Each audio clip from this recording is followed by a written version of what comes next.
হানিফ ভাই হিন্দু পরিবারকে একটি স্বপ্নের বাড়ি উপহার দিয়েছেন। আজকে আমি হানিফ ভাইয়ের কাছে চলে যাব। হানিফ ভাই, কেন এই হিন্দু পরিবারকে দেওয়া হলো ঘরটা? আমি মুসলমান, আমি হিন্দু পরিবারকে ঘর দিছি। ওনারাও আল্লাহর সৃষ্টি, আমিও আল্লাহর সৃষ্টি, ঠিক আছে? ওনারা মানে এক ধর্মের, আমি আরেক ধর্মের। আমরা মুসলমান হয়ে আমরা হিন্দু ধর্মকে আমরা ভালোবাসতে জানি আর কি, এটাই প্রমাণ।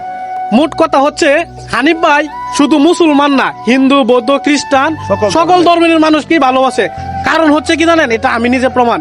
যখন সিলেট বন্যা হয়ে গেছিল তখন আমরা হানিফ ভাইকে নিয়ে চলে গেছিলাম সিলেট সুনামগঞ্জে। সেখানে আমরা প্রায় 200 পরিবারকে, 200 থেকে 190 জন পরিবার কি হিন্দু ছিল।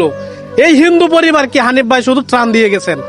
আজকে এটাই হচ্ছে প্রমাণ। আর আজকে এই ঘর দিয়েছেন একটা সুন্দর একটা রাজপ্রাসাদ। এটা আমার কাছে মনে হচ্ছে রাজপ্রাসাদ, গরিবের রাজপ্রাসাদ। গরিবের আপনার কাছে কেমন মনে হচ্ছে? আমার কাছে রাজপ্রাসাদ মনে হচ্ছে। হানিফ ভাই দিল, খুশি আসতে খুশি আমরা। রিপন, আপনারা কয় বছর ধরে এই ঘরটার জন্য ঘুরছিলেন মানুষের কাছে? আমি 7-8 বছর পরে এই মানুষের কাছে ঘুরছি। আমি আলহামদুলিল্লাহ, আজকে হানিফ ভাইয়ের মাধ্যমে ঘর হয়েছে। ঘর পাইছি। সরকারি ঘরের লাগে ঘুরছি। সরকারি ঘরের লাগে? হানিফ ভাই যে ঘরটা দিছে তুমি কি খুশি কিনা সেটা বলো খালি। হ্যাঁ আমি ভাই খুশি। তাহলে এদিকে সবাই একটা হাসি দেও।